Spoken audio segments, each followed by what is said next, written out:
So,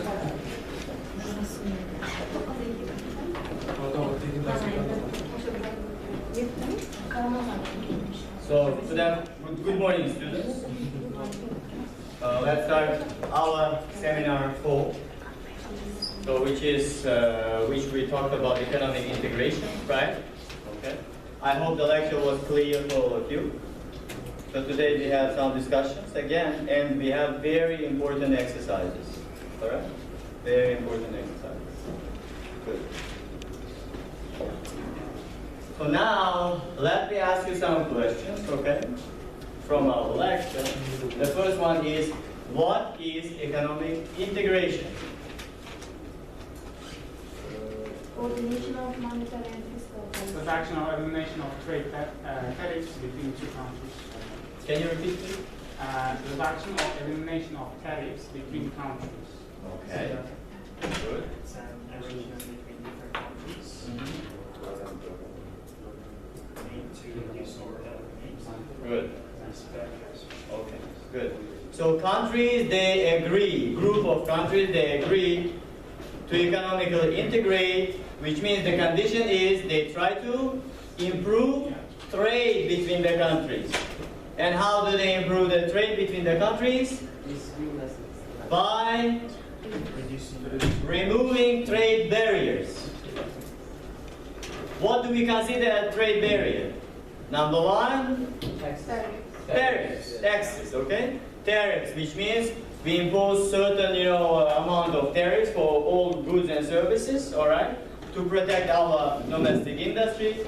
And tariff, it means that if we are willing to buy any amount, no problem. But we have to pay tariffs. This is it.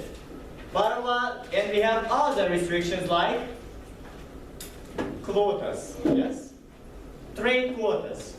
It is very different from tariffs. If there are quotas, it means you are not able to buy above the limit. Okay? And we have the last one, just ban.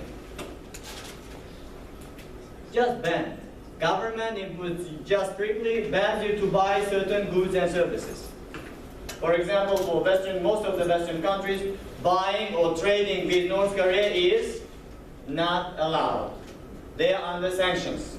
It means if someone from Western countries would like to find, their trading partner from North Korea, most likely that person will be penalized because he is not following the sanctions. Okay?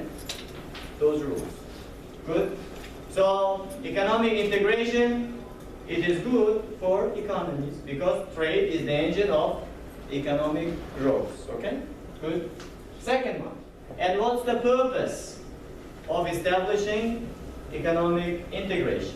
Reducing cost for consumers. Reducing cost. Good. Reducing cost for consumers. How? Okay, reducing cost reduction for consumers. How? We economically integrated and now we reduce the cost. By reducing tariffs. Good. Perfect. But we are buying from some other countries where there was high tariff. Now we are acting as one union, yes? Economically integrated, no tariffs or low tariffs, people will benefit. Good? Okay. And then, is it the only consumers who benefit? Also producers. So it also reduces producers' Cost. cost. How? Same. They sell cheaper.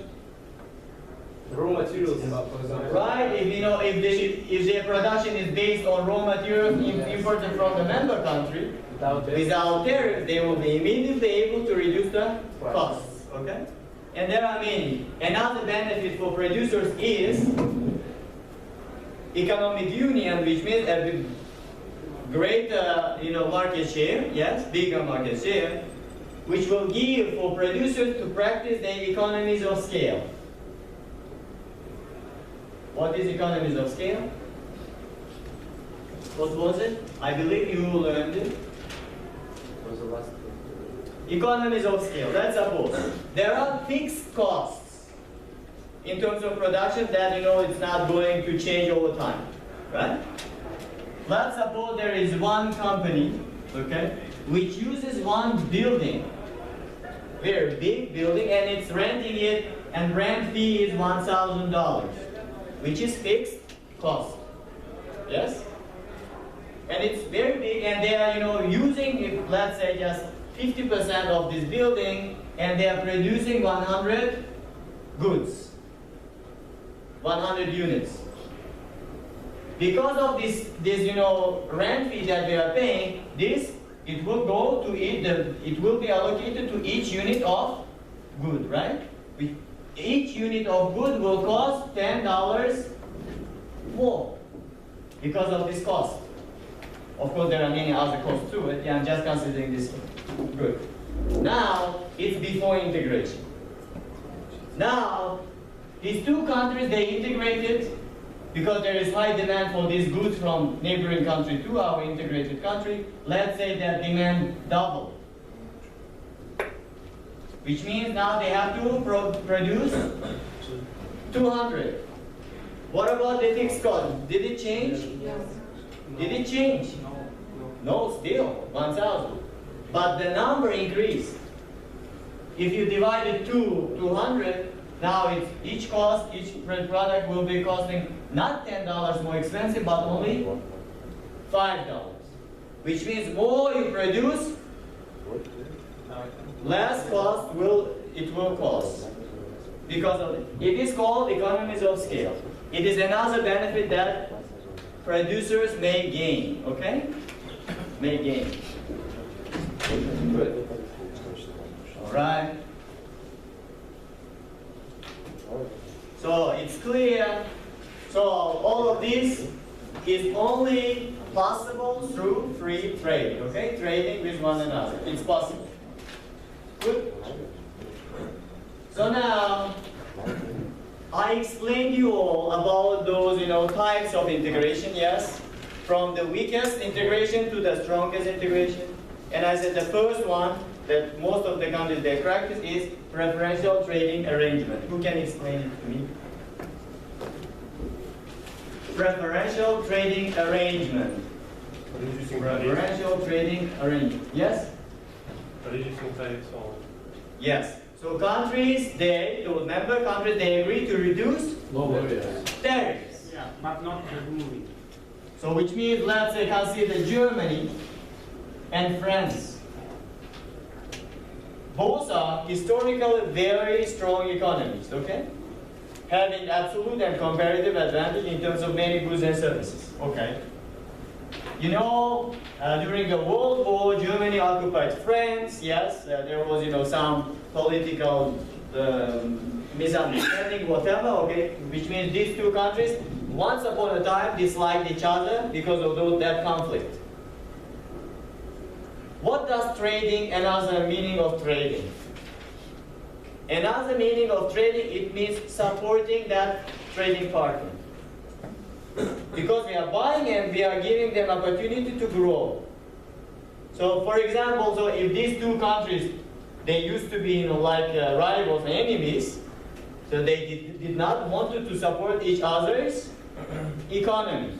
So therefore, in early stages, let's say they were imposing very high tariffs on both sides, okay? But later on, they definitely know that these two countries, they have strong economies, and they know that they will benefit if they trade. So first step of integration, that once political situation got better, they established preferential trading arrangement. Okay, they signed. According to that one, as you already said, they agreed to reduce tariffs, maybe by 50%, okay? It can be by 60%, 70%, depends on the agreement. Good. And what about their tariffs to other nations? Their tariff policies of each country? Remain constant. Yeah, Independent. Okay? They have their own tariff policies. Good. What is the second level of integration? Free trade area. Yes? And how is it different from preferential trading arrangements. They impose Eliminating tariffs free. No tariffs. Yeah. So now, these two countries, they will see that they are really benefiting. Yes, it's good. So they will agree that to become more integrated economically, so they eliminate tariff, which is equal to 0. Good? So now, and what about their tariff policies with other They countries? impose the same. Different. Dependent. Still different. Different. Independent. Okay? They have their own. They have their own. For example, there is United States here, which sells their goods and services to both.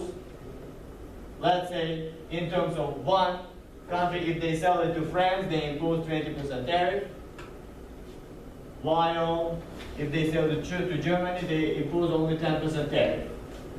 Which indicates that French, they want to protect that industry more than Germany because, compared to the US, they get that market share. So now they have different policies. Okay? I said it usually causes some disadvantages to one of the members. What was that disadvantage? Of free trade. No, here, regarding FTA. Germany, yes. If there is France. free, no tariff, Uh-huh. it means that they can export to this country and it will be cheaper for them by 10% rather than 20%. Okay. What's the So now, which means that they can use Germany as transit country. France is imposing 20%, with a reason. They want to protect. Do you understand? They could make it 10%, but it will go disadvantage for them. So therefore, if it's not clearly signed in the agreement, that Americans can export to Germany, and from Germany they can sell to France with much cheaper price, gain bigger market share. It's disadvantage to France. Okay? Good? So therefore, before signing free trade agreement, those parties, they should make everything perfectly clear, not to remain any loopholes. So they will make it clear if their experience, okay, there are possibilities of American goods coming as a transit. So therefore, in the document they will show it clearly. Anything not made in Germany is going to be taxed. Doesn't matter if it comes from here or from there. If they want to do it through here, by not knowing that there is such agreement, then it will be double taxing. First, they will, people will pay tax, and here, if they want to export, again 20. All right, even more expensive. All right, so therefore, when NAFTA was signed, Americans and Canadians and Mexicans, they made it clear. All right, good. And the third level of integration is customs union. How is it different from FTA? Common external tariffs. Right. In addition, to making their tariffs equal to 0, no tariffs, they make their external tariffs same. Common external tariff. Now, they should make it same. Let's say 15% tariff for American goods. Okay? American goods. It's clear. And I said, it also causes some issues. And I gave the example of GM and Lada during the lecture. If it's Uzbekistan and Russia, we are signing, right? Because Uzbekistan has its own car industry, GM, Uzbekistan. They have Lada, where Uzbekistan imposes 100% tariff to protect our GM, while Lada imposing only, let's say, 40%. Where Uzbeks, because now even that, car tariff should be same. Uzbek side wants to make it 100%, while Russian side, they want to make it 40%. Do you understand? Trade. Not misunderstanding, but if you want to, establish it, you must do it. There is no other way. Either Russians should agree to make it 100, or we should agree to make it 40, or you should both. They have to, give up something, make it, it's a 75 or something. All right? That kind of issues may arise, sometimes it causes headache. Okay? Good. And then we have Common market. common market. How is it different from customs union? Plus common policies, free movement of goods, service, capital and labor, and plus fixed rate. So now in customs union, no tariffs, common, Even factors. external tariffs, right? When we are saying no tariffs, it is on merchandise. Merchandise export, for example, okay? Once we sign a common market, we will be trained additional with factors of production. Labor and capital. Labor mobility and capital mobility will be practiced without any problems, okay? They can move here and work, employment, or capital can easily flow from one nation to another. Like it's moving from Tashkent to Abidjan, from Tashkent to Nukos, like this. Good? It's clear.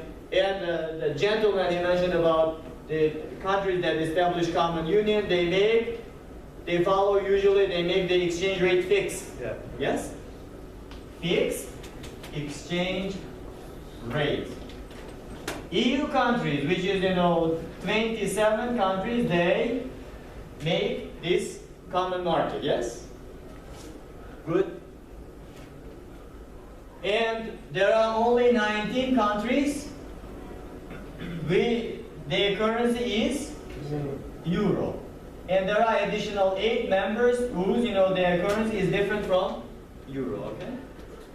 And they make fixed exchange rate within these currencies. Do you understand?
They must have single Common currency. currency, yes, which is US dollar, no problem.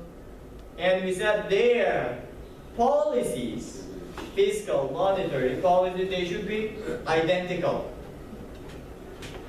Is it identical regarding the states? No. So each state has a bit slight different policies, okay? So therefore it's less perfect example, but still we have this example, okay? In the USSR it was all same, no difference. Good. I think it's clear for all of you, right? Please, you should understand all of them very nicely. In the exam, most probably you will have some questions from this one, okay? And it's easy to confuse customs union with common market. What was it? Okay, so don't confuse it. Good? So now you should watch a short video, very short video, about ASEAN Economic Union, okay? Economic Community. This is the abbreviation. From Choi Port in Bangkok.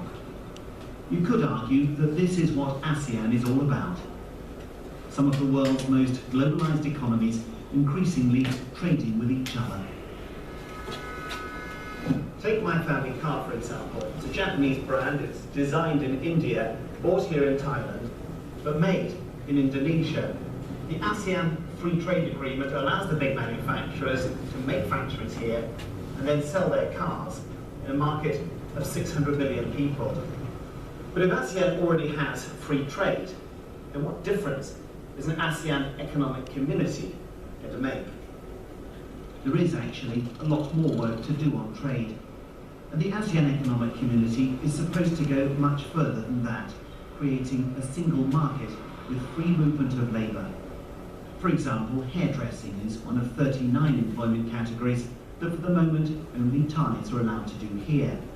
Under the AEC, 8 professions are now supposed to have been liberalised, although it's not quite so straightforward. When they now declare the ASEAN Economic Community, how much really changes? Actually, it's not like general labor, only skilled labor. You still have to pass the local test in order to get full license. Say for medical doctors or dentists or nurse, if you want to have full license in order to practice in Thailand, you have to pass the local test in Thai. You can't do that. Architecture is one of the officially pan-ASEAN professions. Not here, but I think But Puipai Punawat says she's not expecting a flood of rivals from neighbouring countries next year.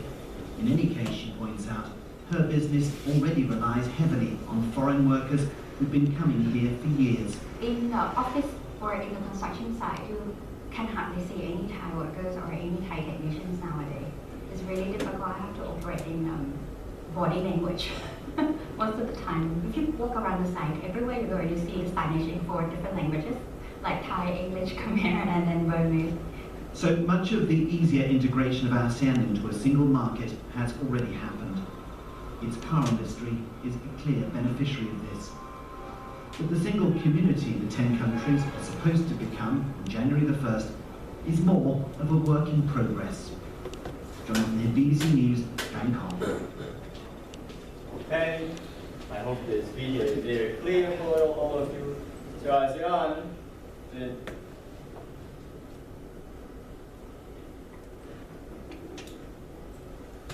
so there are 10 Asian countries, okay, East Asian countries, Southeast Asian countries, who, they make this ASEAN Free Trade Area, which includes Indonesia, Malaysia, Philippines, Cambodia, okay, Vietnam, Brunei, Thailand, okay, so 10 numbers. So here's the first question for you. According to the video, what is one of the most important benefits of economic integration for those nations, for that integration?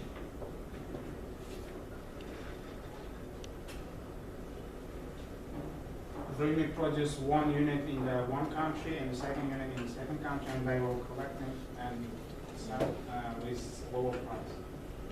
Okay. So, practicing comparative advantages. Yeah. Practicing comparative advantage. What unit? Okay. So, and of course, it's the main benefit is what? Trade.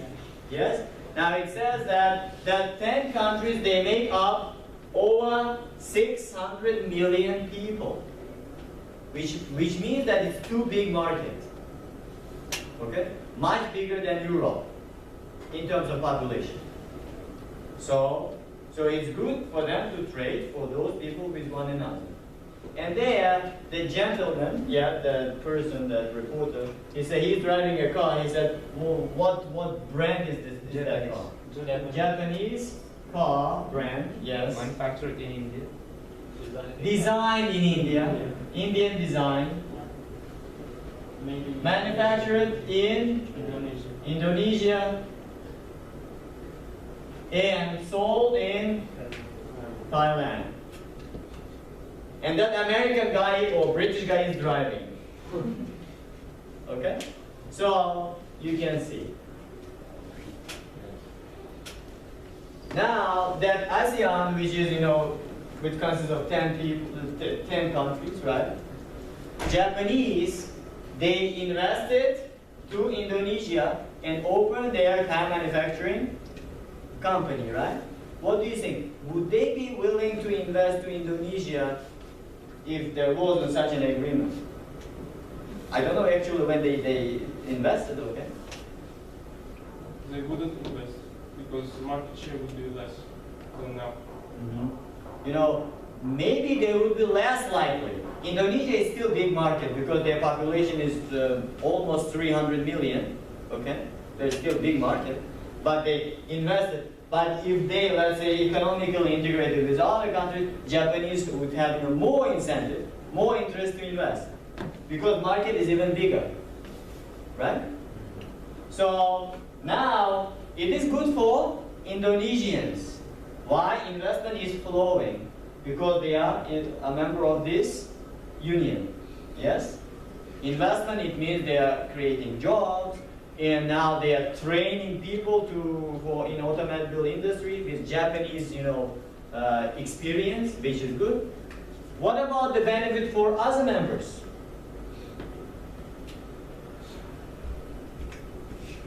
Capital flow. For Thailand, it is still good for them too.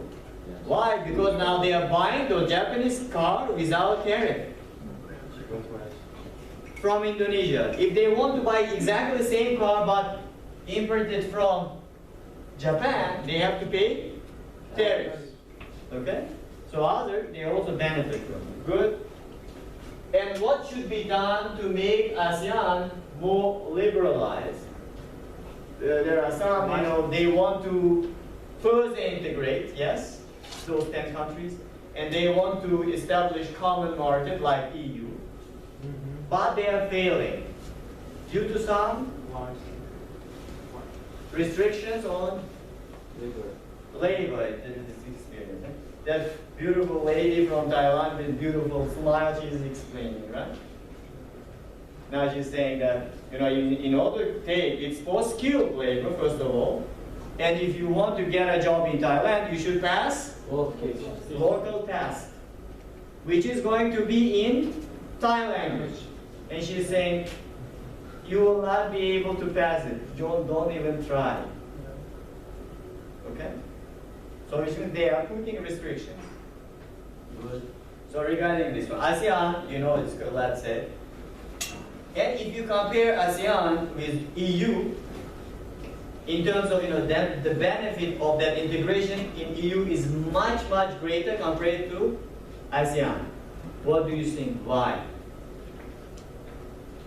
Why Euro Union, the European Union, they are more efficient, and they're benefiting from economic integration much more compared to ASEAN or other integrated countries. They have no barriers. They don't have barriers. They have wage rate. Yeah. ASEAN, they must have like labor. Everyone can work. For example, German people can work in France and like. Okay. So there is no. Still, when they were in a free trade area, they were benefiting more. Okay, good. Anyway, because of very different one thing of their political systems.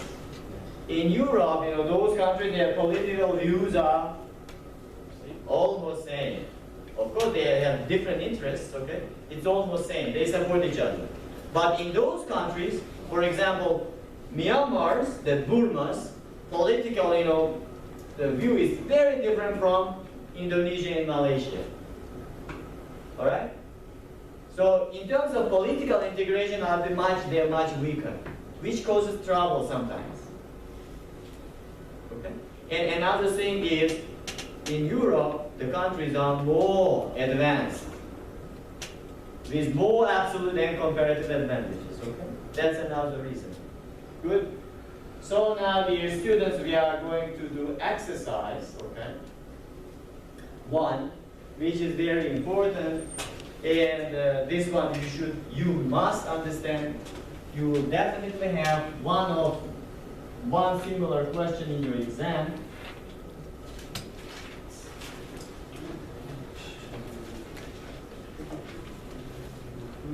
If you don't understand, you can stop me and ask.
Okay, I hope you had a chance to read it.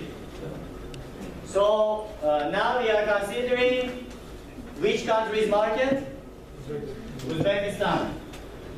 Uzbekistan's market for cars. So just forget about this one for a second, okay? So look, if Uzbekistan is not trading with any countries, and if we are not buying any foreign cars, what will be our, market like? We will reach this equilibrium point, yes? Yes. So GM is producing 30 cars, and people are willing to buy only 30 because the price is now $3, right? Okay? But if we trade with other countries, if they are able to supply for cheaper price, is it going to be an equilibrium price? No, right?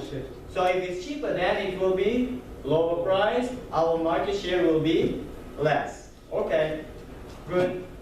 So now, to understand these graphs nicely, you should clearly understand what consumer surplus and producer surplus is.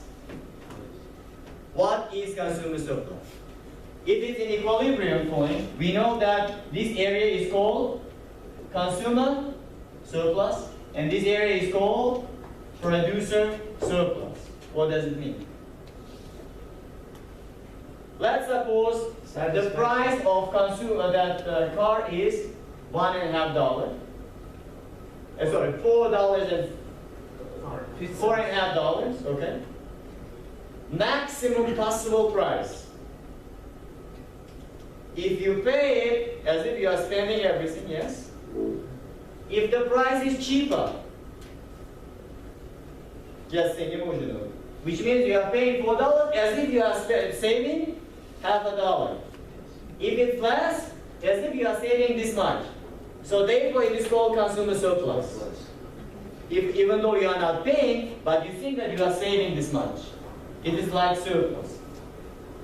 Regarding, and it's going to happen under the demand curve. Okay. What about the producer surplus? The higher the price, better for them. They will gain more. So therefore, it is going to be producer surplus. Alright? So look, it is initially like this, price increase. Who is losing? Consumers are paying more while producers are gaining more, right? They are losing, they are gaining. Is there welfare loss? Yes. There is no welfare loss. When we say welfare, we can see the entire nation. In the nation, okay? If one is losing, another is gaining, okay? Still it's within the country. One is getting richer, it's just giving money for him. It's not lost. So it is welfare regarding this one is not lost. Okay? Good. So now we can consider this example. So now we are considering car market. This is supply curve of cars. This is demand curve of cars. Good. And now we are saying that there are two possible, car exporters and possible imports for us from Russia and India. So Russians are able, let's say the quality of the car is same, okay? So Russians are able to supply for $1, okay? While Indians for $1.50. $1.50.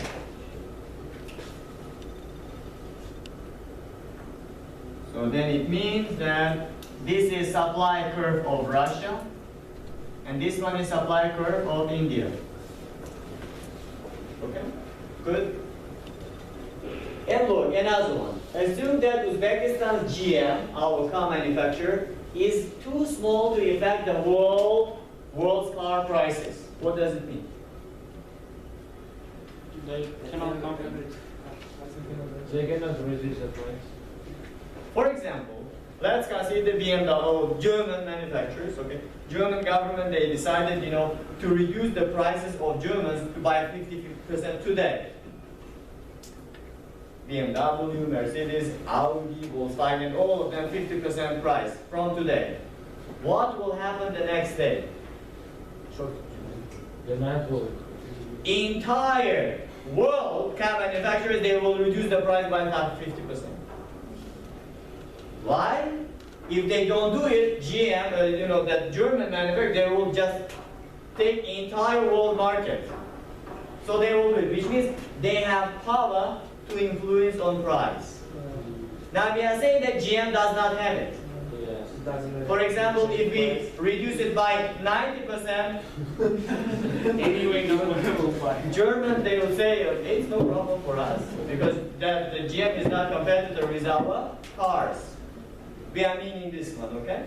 Yeah. Which means now Uzbekistan is not able to influence on Russian and Indian car prices. Okay? Strict assumption. Good.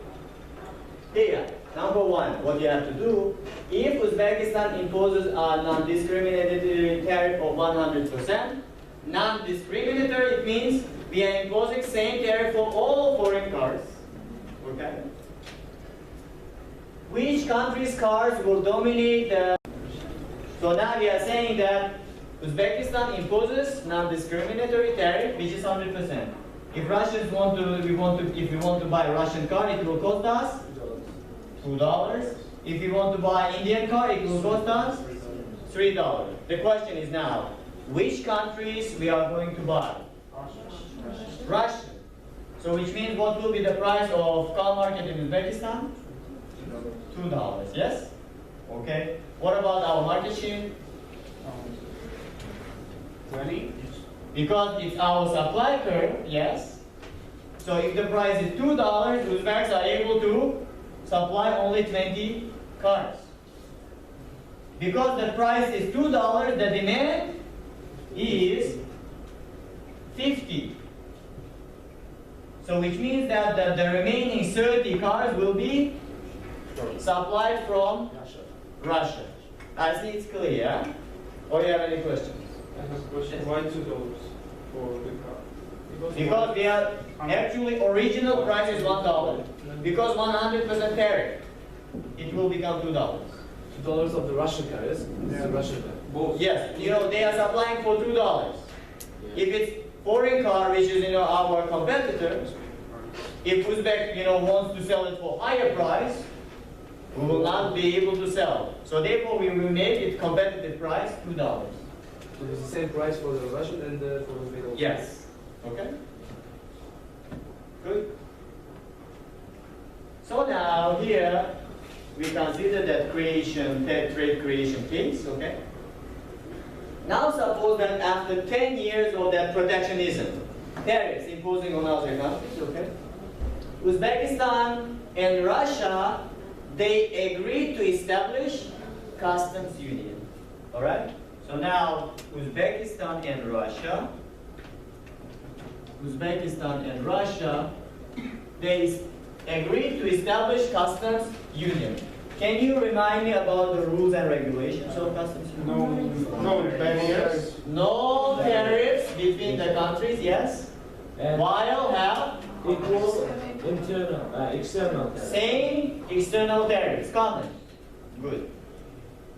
So now, let's say we signed agreement with Russia. What happened to the price of Russian cars? $1. Now it reduced to $1. Yes? Why did you not increase our car price to $2? Our car price? We cannot afford our. So I'm saying that competitive cars, if you increase the price, who will buy GM cars? Yeah. The price of Russian gas will Yes. be lower. So now, here, because we removed those tariffs, the car price reduced to $1. They are supplying for $1. Right? Original price. Good. So what happened? The first question here is, considering this customs unions, okay, those rules are the regulation, graphically demonstrate the changes in Uzbek car market after establishing customs union. So now price reduced, yes, which means we used to sell 20 cars, Uzbek market share reduced by half. Now we are producing only 10. While Russians car market increased from 30 to 60, double. Yes? Now it's our market share, and the remaining 60 is now imported from Russia. Okay? It's now imported from Russia. Do you understand? Okay. Price decreased to $1, right? If it's $1, GM is only able to produce 10 cars. So it's our market share. So which means the remaining cars, at this point for $1, there is demand of 70 cars. Which means that the remaining will be imported from Russia. Okay? Good. Now, how does trade creating customs union, okay, it is trade creating customs union, increase the welfare of member nations?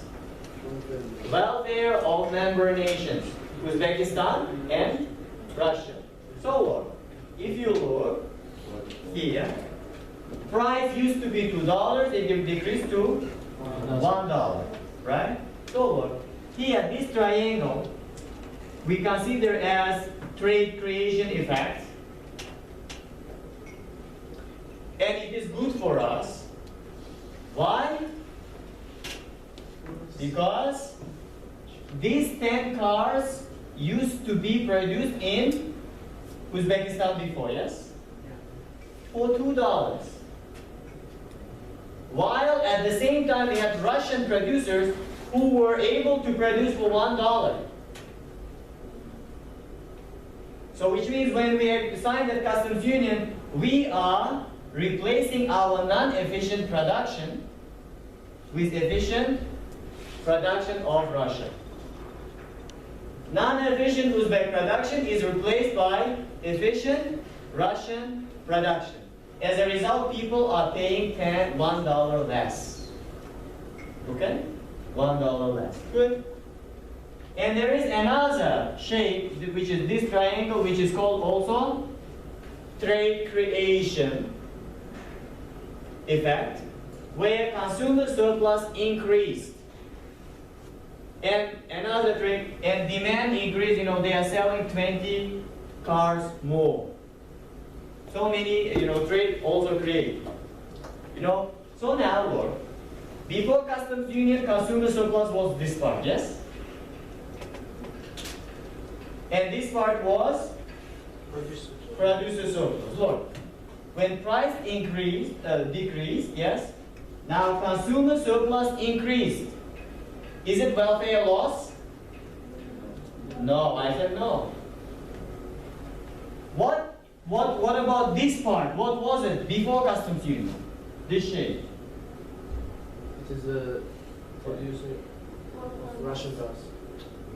It was government's tariff revenue.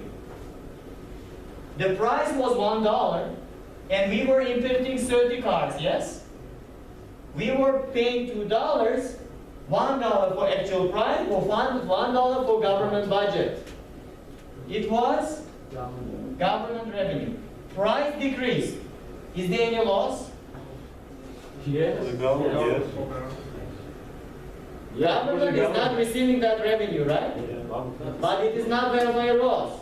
Because people are paying less, same people. So therefore it's not loss. Okay?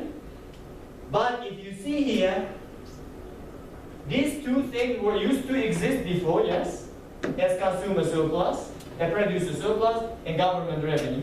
But these two are newly created. This one because non-efficiency replaced with efficiency. This one just people are buying more, consumer surplus increase. So for government, there is no benefit. Okay? So again, before customs union, it was consumer surplus, yes? Yes. Good. Price decrease. What is it? Consumer surplus. So therefore, I said in the beginning, I tried to explain it. Consumer surplus, it's consumers, that they think that they are saving this much. If the price is higher, their savings will be less. Okay? So it was consumer surplus. Price decreased. Now, this portion of producer surplus is moving to consumer surplus, yes? Yes. I said it is not loss. Here, it used to be government revenue. Now, people are, used to pay, now not paying, people are benefiting, so therefore it's not loss. But it used to exist. But once price decreased, it used to exist before that one too, right? It was producer surplus, government revenue. It decreased, but these two shapes newly created now, which was not available before, right? It was producer surplus still, it was government revenue, but these things were missing. When the price decreased, these two shapes, now we have two more shapes, which is, this shape is considered as positive effect. Why? Because non-efficiency is replaced by efficiency. This one is our consumer surplus just increased. People are buying more. More trade is created. Okay? So in the book it's not explained, that like this. And you may understand what is that like. Calculate the net gain, net static gain for Uzbekistan. What happened to our net gain? These two shades are gains for us.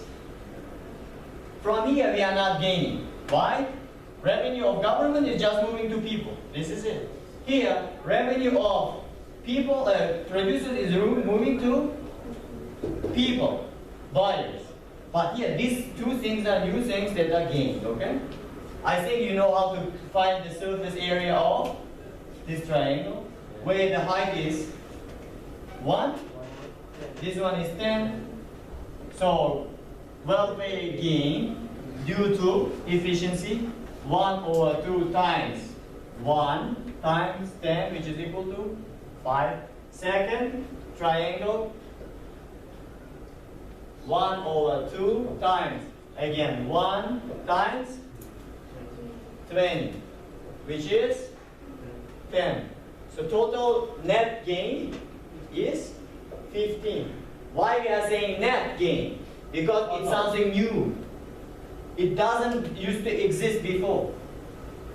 So therefore it's net gain. So Lord, if it's net gain, so which is positive, it means that this much trade is created. $15. It can be $15 million or $1 billion. Okay? Good? Next. How can trade creating customs union improve the welfare of non-member nations? Regarding Uzbekistan, we are gaining, yes, it's clear, because we are gaining this much. What about Russians, our members? Are they gaining? They increase their market share double, gaining another 2 times more. What about some other countries who are not our members? Do they gain anything too? Yes. How? Because now we have more purchasing power and they have a chance to higher level export. We gained, yes, which means we are richer now. We Russians are selling more, they are richer now. When people get richer and richer, the number of tourists from those members will increase to non-members, which is good for them, Egyptians. Or we try to buy more import goods. will increase. Okay? So still, non-members will also benefit because we are getting richer. Do you understand? I mean, for Okay. Students, there was one question which was very, reasonable question. Okay. So, if we look at this graph, yes, we see that we gain, right? But we can see that our GM is disadvantaged now, right? GM is losing its half of market share, which is something bad. We don't like, right? Okay. It's something, we are losing our market share. Good. That's question. Good. So, Lord, I can explain in different way. If we are losing from GM, it does not, if we are losing here, we are gaining from somewhere else. For example, our economy is not totally, it doesn't rely on car production, yes? Maybe, the share of car production in our GDP less than 1%, okay? Where agriculture makes, let's say, 5%, right?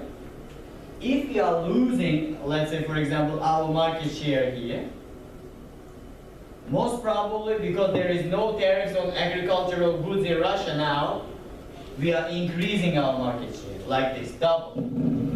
Exactly, vice versa is experienced in Russia.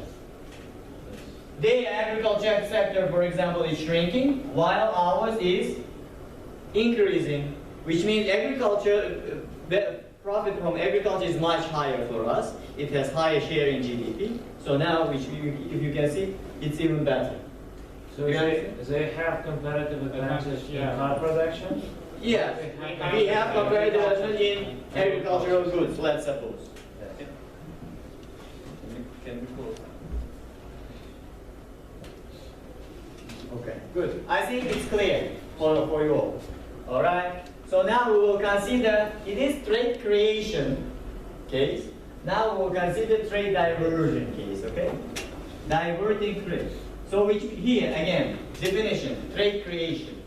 Some of our domestically produced goods are replaced with cheaper member goods imported from our member.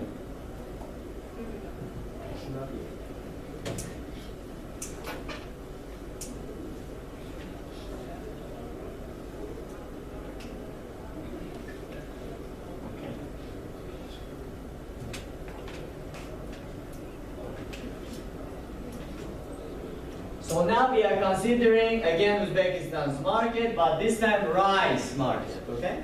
Rice. Supply of rice, demand for rice. And again now we have two suppliers, Tajikistan and Kazakhstan. Tajikistan, so they are able to supply our market with $1, okay? While Kazakhstan's price is $1.50. The quality is the same. We are saying that the quality is identical, same. Okay, which means Tajiks are more efficient in producing rice. Okay? Maybe their land is better, whatever. Okay? And another thing, Uzbekistan's, we are not able to affect world price. Chinese, they can. Because they produce so much rice and they sell it, okay? If they offer it for very cheap, then prices will be going down everywhere. Good? Now here, if Uzbekistan imposes a non-discriminatory tariff of 100% for all rice which is coming from abroad, okay? Which country's rice will be consumed by Uzbek customers? So if it's 100% tariff, the price will be $2, yes? While Kazakhstan's rice will cost $3. It is perfectly clear that it's cheaper, so we will buy from Tajikistan, yes? Okay, this is it. So now supply of Tajik rice with tariff. What about our market share at this point? 20 tons of rice is produced in our country. The remaining 30 is imported from Tajikistan. Okay? Good. So now suppose that after 10 years of this protectionism policy, tariffs, okay, we signed customs union with Kazakhstan. Do you understand? Not Tajikistan, Kazakhstan. Uzbekistan established, okay, Uzbekistan and Kazakhstan, they agreed to establish customs union. Rules between these countries, no tariffs, okay? No tariffs. While they have same external tariffs. Good. We used to trade with Tajikistan like this, and today we signed agreement with Kazakhstan. What happened? People will start buying. Their price used to be $3, but now it is $1.50.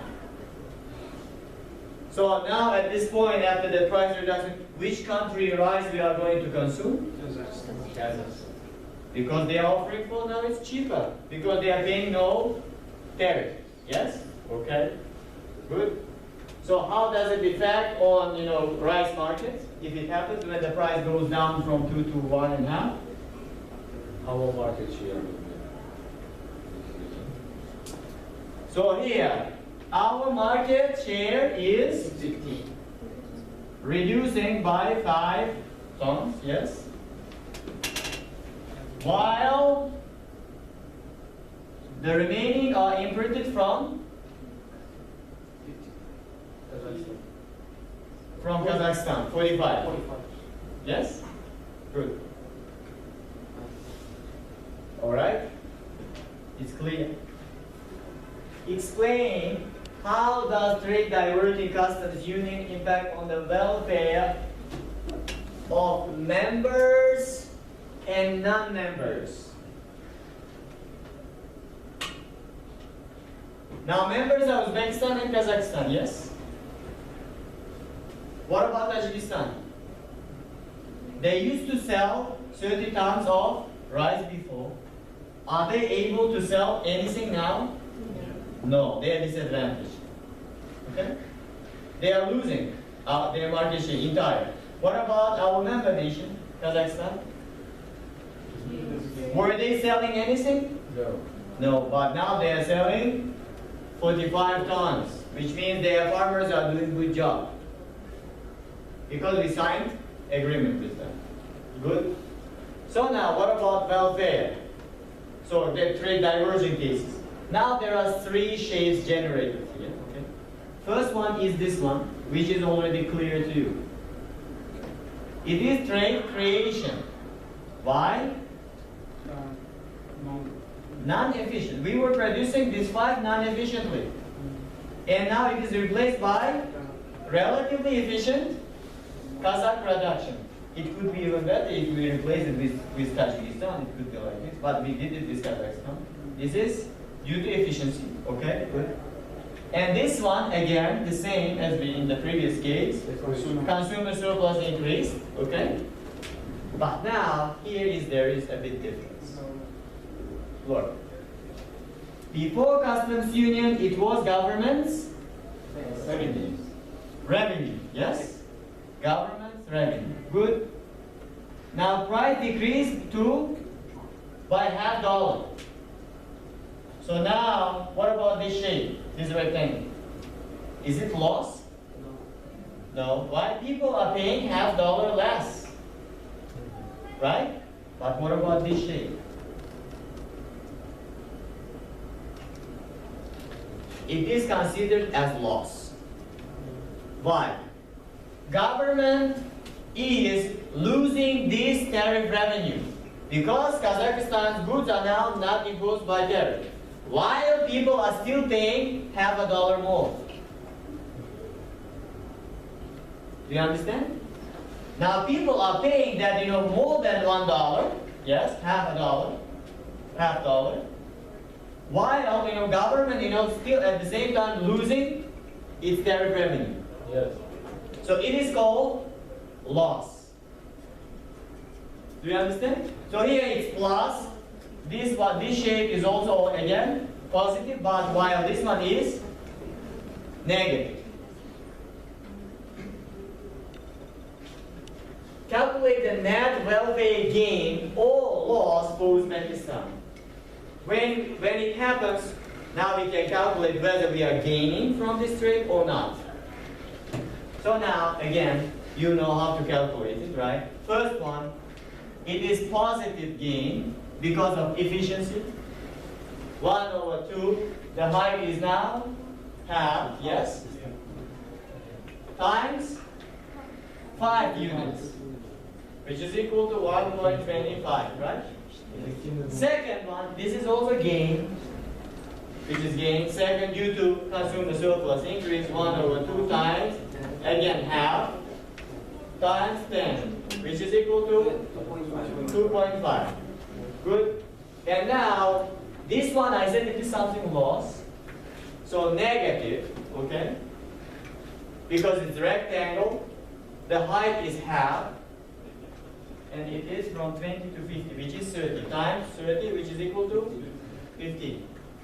So if you get the net total, 1.25 plus 2.5 minus 15, which is equal to 11.25, which is negative. So, by signing, customs union, now we are losing $11.25, or it can be millions of dollars, measured in millions. Okay? It's now we are losing. So another case. Does it mean really loss? No. We are considering only rice industry, which makes, maybe 0.001% of GDP of Uzbekistan. If it happens, with rice industry, with other industries, we are gaining. Do you understand? Once we get the net, this cost will be easily covered with other gains from other industries. Okay? And this shape may turn out to be positive as well. When these triangles get a bit bigger, okay, based on the graph, and where rectangle gets smaller. Is it possible? Yes, right? So if you do it, it will get smaller while these triangles get bigger. Then if you get net gain, it will be positive. There is trade diversion, trade creation cases and diversion, but yes, still it will turn out to be positive. Why it is now we are losing? Because we are diverting our trade from efficient Tajik production to non-efficient member Kazakh production. So therefore it's called diverting. We know that it's cheaper for them because we have that agreement. Now we are buying from them non-efficient, relatively non-efficient. Okay? What about this case? Does trade diverting customs union have any positive effect on the welfare of non-members? No, we can here we can see the Tajiks at disadvantage. They are not selling. You may consider all other Americans or whatever. Do they get any benefit? Yes. No or yes? We are losing, let's suppose it's our old industry, right? Which means now we became relatively poor, which means that we will not be able to travel. Or, yes. But what about our member? They're getting richer. Now, Kazakhstan, who were not selling at all, their farmers are getting much richer because of our market. If we are not buying it, they will be. From their benefit, others will gain. Okay? Still there is welfare gain for non-members. Good? Now exercise 3, it's exercise 2, this graphical representation, the same thing. Exercise 3.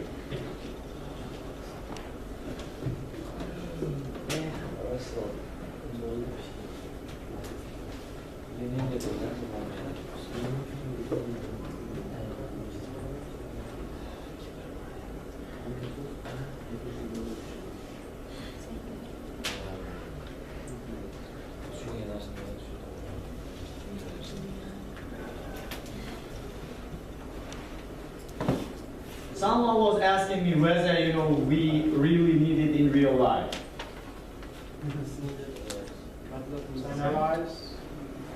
Someone was asking me whether we need it in real life. Okay.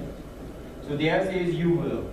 I think you should explain these rules to economists of GM of Uzbekistan. Okay. So there's camera. So anyway, if you in the future, for example, if you get a governmental job, in a higher position where you will have, that capability to make some decisions whether to establish customs union or not, with such, that kind of knowledge, you will be, giving very nice suggestions. Okay. You can give. If we are doing this one, it mostly will cause trade diversion, so it's not good for us to be a member, so it would be better not to join. It's beneficial, okay? Good. So in the third case, we are considering aluminium market in Uzbekistan, okay? Aluminium market. So now we have a supplier from Tajikistan for $1 and Kazakhstan for $1.50 aluminium. Okay? So Lord, and we are another thing, again, we are not able to influence world price. How is exercise 3 different from exercise 2? The difference is only on tariffs. In the first case, we said there is 100% tariff. But now, in this case, there is no tariff at all from the beginning. Okay? So now, which means that Uzbekistan has free trade with Tajikistan and Kazakhstan. We are not imposing any tariff. So, if there is no tariff, what will be the price of, aluminium in our graph? $1, right? No tariff. And our market share here is going to be 10 tons, and remaining is 60 tons is imported from Tajikistan. Okay? Good, it's clear. So which country is our trading partner? Tajikistan. In terms of aluminium. Okay? Good. So now, Lord, now suppose that after having those, no tariff policy, after many years, Uzbekistan decided to establish customs union with Kazakhstan. There was no tariff policy. Okay? So now we are intending, or we signed customs union agreement, economically integrated with Kazakhstan. So which means between these two countries, no trade, yes? Yes? But their external tariffs should be same. Should same. Do we have any tariff on aluminium? No. But it turned out that Kazakhstan, because they had, aluminium industry, they were imposing $100. Sorry, 100% tariffs on aluminium, on Tajiks or whatever. So now, as I said, they must agree to make this tariff 1. Either they should make it 0 or we should make it 100 or something else. But here we are saying that, considering this rule, Uzbekistan agreed to make its tariff on aluminium 100%. Alright? Now we are making it 100%. What happened then? We will buy from Tajikistan. Will do too. We will buy from Kazakhstan. So now if we agree, we did not have any tariff before. Now because we signed that agreement, for non-member, which is Tajikistan, we impose 100% tariff. If we want to buy it from Tajikistan, it will cost us $2. Why there is? We used to buy like this, but now it changed to price increase for $1.50. Okay? Graphically demonstrate the changes in aluminium market after establishing customs union. So our market share now increased. Yes? Yes. And the rest we are importing from Kazakhstan, where Tajikistan lost entire market share. Okay? Good. Explain how does trade diverging customs union impact on welfare of Uzbekistan? On welfare of Uzbekistan. Look. Here, once price increase, there is this shape. What do we call it? Now, is it gain? Now it is loss. Why? Because we are replacing efficient Tajik production with non-efficient Uzbek production. Okay? Tajikistan is able to produce for $1, but because this one is we are producing, we replace, Uzbekistan's non-efficient production is not replacing efficient production. Therefore, we are paying half a dollar more. This, regarding this one, this part, is also called loss. Why? Because we signed that customs union people are paying half a dollar more. Okay? Half a dollar more. While government here is not getting any tariff revenue, no tariff revenue. Just people are paying more. Good. And this one is debt rate loss. Just because of price increase, we are consuming less. Okay? These three are negative, negative, negative outcomes. If you find mathematically, then you will be able to find a net gain. First one, shaped triangle due to inefficiency. Okay? 1/2 times half times 5. 1.25. And second, that rectangular area, okay, due to inefficiency because of customs union, half times 45, which is now 22.5, yeah.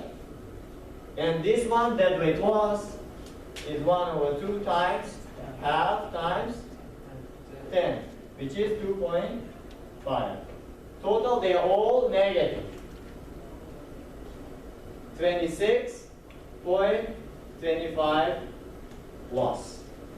Welfare loss. Alright? This means that we shouldn't impose tariffs, yes? So again, now because this time customs duty we lost, okay? Now you should again remember that our economy is not totally dependent on aluminium industry. Do you understand? If we are losing from aluminium, okay, industry here, but we are gaining in terms of car industry or agriculture, some other. Do you understand? So here, good. So what else I wanted to say? The last one. What about welfare gain of non-members? Is there any? Regarding us, no, right? But regarding Kazakhstan, yes, okay? They had no market share, but now they have this much. A disadvantage for Tajikistan. Disadvantage for Tajikistan. Okay? Good. Is it clear? At the beginning, the price of the Uzbek cars were $1. $1. It was $1 because of competition with Tajikistan. If Tajikistan, they are supplying for $1, are we able to sell it for $3? Whether we want or not, we should make it $1 to at least gain this much market share. Okay? Otherwise, we lose entire market share. What was the initial price of Tajikistan? $1. In the previous slide I showed. So this is again trade diversion. This is total trade diversion. Okay? Good. And I hope you did your homeworks. Yes? Did you? Yes. I told you. Yes. Are we able to influence the cotton price? Pardon? Are we able to influence the cotton price in the world? Yes, we are. We are able. For example, if we, for example, because many countries they sell, for example, in terms of gold, those things we are able. If we just increase supply for a cheaper price, okay, just increase supply, then automatically higher supply, less price. We are able to do it. Or if we just increase supply, for example, gold to the world market, okay, automatically you will see that the world prices, gold price will go down in the world. Cotton, gold, anything else? And there are many other things too. Okay, there are many other things. Don't worry, we have. Okay, good. I said customs union, establishing customs union is going to be more beneficial under certain conditions. And these are some of them. First one is the higher are the pre-union trade barriers of member countries.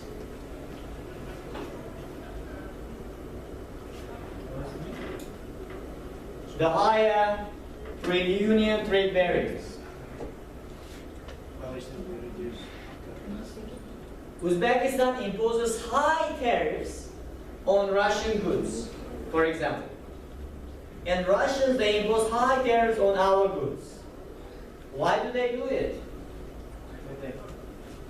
Because we definitely know, in terms of that good, Russians have absolute and comparative advantages in it. We know it, okay? And they also know, imposing by high tariff on some goods, they know that we have those absolute advantages. Which means if we establish customs union and no tariffs, both countries are able to practice their absolute advantages, which will reduce the prices and it's good, increase trade. And comparative advantages too. One. Second, the lower are the customs unions barriers on trade with respect other countries, with non-members. If the trade barriers is lower, for example, we consider the price of Tajik aluminium is 1, Kazakh aluminium 1.5, right? What if the price of Kazakhstan was not 1.5 but $1.01?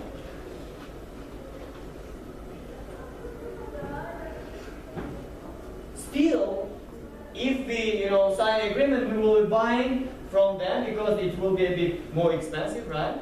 But what about trade diversion? Trade diversion will be very small, tiny. Do you understand? If barriers are, for example, low and no difference, then practicing of trade diversion is going to be very low. Not that much. Okay? The greater is the number of countries forming the customs union and larger the size. It's another. If there are more countries in the customs union, it's more beneficial. Why? European Union with 27 countries, yes. If Germany is not able to find some cheap resources from France, they will be definitely able to find from some others too. Like Japan, Japan produces in India, then they take design it in Indonesia, like this. Indonesia. So no, it's within the member. So that just raw materials, if it's not able, for example, it's more likely more countries, more options. That way you will be able to reduce, and it's a good thing. Here, the more competitive, I would like to tell you, I can ask this kind of questions as essay type. Alright? So, it's going to be beneficial considering this condition. Explain. You have to write them. The more competitive rather than complementary are economies of member nations. What about this one? For example, you again consider EU, okay? And let's suppose there is Germany which produces only cars. Other for French, they produce perfume and wine. Others, they produce some other stuff, okay? But there is only car producer, Germany. What will change if they, establish customs union? They used to be monopolists in Germany. Now they will become monopolists in entire EU. Do you understand? So, to make it more efficient, there must be, competitive economies. France, car producer. Britain, car producer. So which means because of this competition, quality is increasing. People are buying for cheaper, okay? So it's benefit. So therefore there must be competitive economies. Good? And then, the closer geographically are the members of the customs union. Uzbekistan, for example, there are two economies, similar economies, which is Kazakhstan, and let's say here is Uganda, okay? Let's suppose the Kazakhstan and Uganda's economies are perfectly same. Perfectly same. What do you think? With which country signing customs union is more beneficial for us? Kazakhstan. Kazakhstan. Why? Cost of transfer. Cost of transport, right? If we do it with Uganda, even though they are not paying tariff, customs transportation fee is same, maybe even more than tariff price. Okay? Good. The greater is the pre-union trade and economic relationship between the member countries. Before customs union, right? We were trading a lot, and our economic relationships were very good. We were benefiting, and it is, it's clear that if tariffs are removed, it will be even better. Okay? And here there were another homework. It was for your homework too. First one, administration savings from the elimination of customs officers and border control. What about this one? 27 countries, yes? There were some countries where we were bordering with 4 European countries, which means they had 4 border controls. Thousands of people were employed there. Government now is not anymore spending any penny for those administration. Okay? Trade diverting customs union, this one, okay, increases the welfare of some disadvantaged members. Kazakhstan was disadvantaged because of Tajikistan. Once we signed customs union, now they are selling in our market. And another one, customs union gives for those members, to practice their bargaining power. How? Let's say, for example, Russia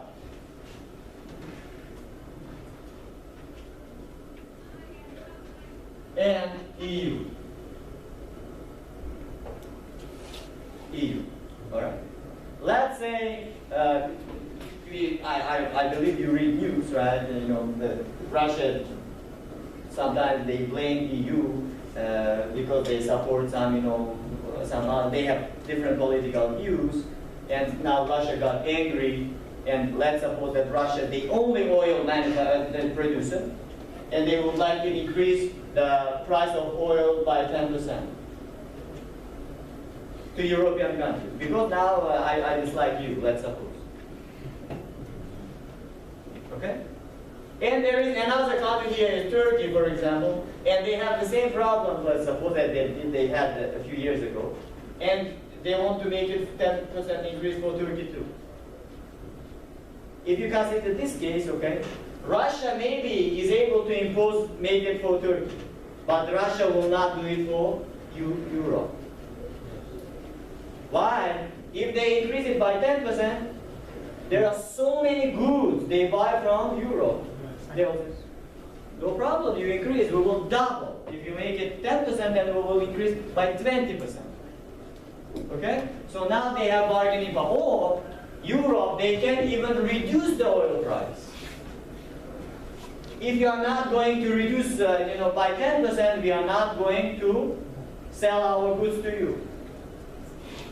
All right, bargaining power. Good. And regarding efficiency gains, dynamic benefits, okay, these are all. Regarding the first one, I explained already. Technical progress, it's clear.